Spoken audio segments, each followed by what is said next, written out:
Orang ingat nak nampak premium kena bajet besar. Padahal 50k pun boleh nampak mahal.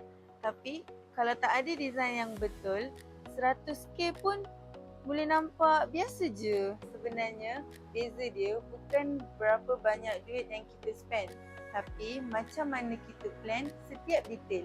Layout, material, lighting, semua ni kalau tak susun dengan betul, bajet yang besar pun takkan bagi impact.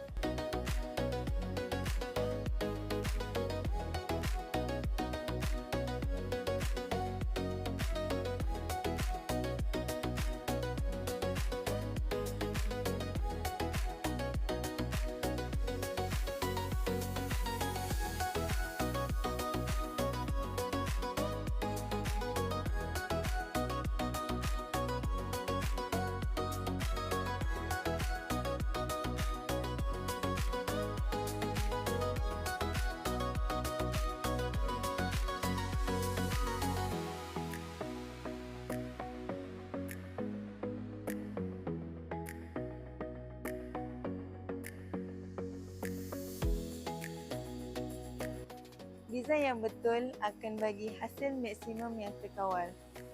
Plan dulu, baru bina.